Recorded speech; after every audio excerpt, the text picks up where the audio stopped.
Today, I want to read to you from Acts chapter 5, verses 15 and 16, which speaks to us about some pretty strange miracles. You'll see what I mean. Verses 15 and 16, Acts chapter 5. So that they brought the sick out into the streets and laid them on beds and couches, that at least the shadow of Peter passing by might fall on some of them. Also a multitude gathered from the surrounding cities to Jerusalem, have been bringing sick people and those who were tormented by unclean spirits, and they were all healed. These first several chapters of the book of Acts tell the story of the amazing first years of the church, that is, the community of the disciples of Jesus. To this point, they had not expanded much beyond Jerusalem, and it was a season of an amazing work of God. There were amazing and strange miracles. People brought the sick out into the streets. You see, people were so convinced of the reality and the power of what the Christians believed that they thought they could be healed by a mere touch of Peter's shadow. That's what Acts chapter 5, verse 15 says, that at least the shadow of Peter passing by might fall on some of them.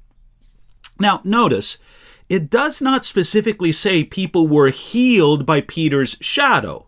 It simply tells us people thought it would, and they took action based on this belief. We don't know for certain if people were actually healed when the shadow of Peter passed over them. Now, in this case, though, even the shadow of Peter became a point of contact where people released faith in Jesus as healer.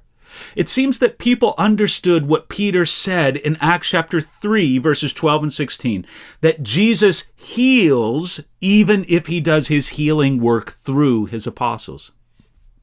Now, it may sound crazy to us that someone could be healed by the touch of a shadow, but we know that a touch of Jesus's clothing was the instrument of healing for a woman in Luke chapter 8.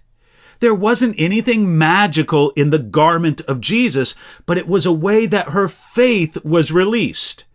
In the same way, there was no power in Peter's shadow itself, but there was power when a person believed in Jesus to heal them, and the passing of Peter's shadow may have helped some to believe.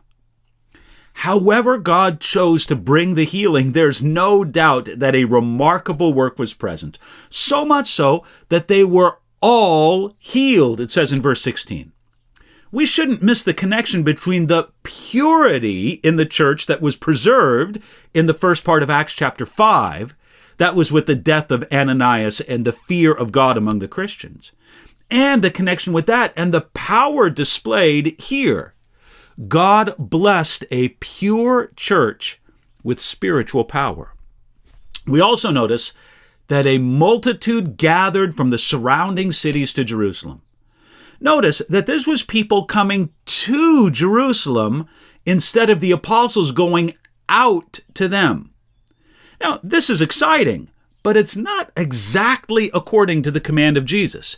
He told the disciples to go out of Jerusalem and in all Judea, Samaria, and to the end of the earth. That's in Acts chapter 1, verse 8.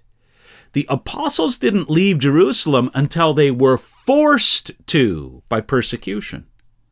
You see, with all of those miracles happening, perhaps they needed a greater miracle of obedience to Jesus and to go out of Jerusalem and to the ends of the earth as he commanded. Nevertheless, we rejoice when God does miracles, even if they seem unusual or strange in our eyes. Let's look for God to do wonderful things in our midst today.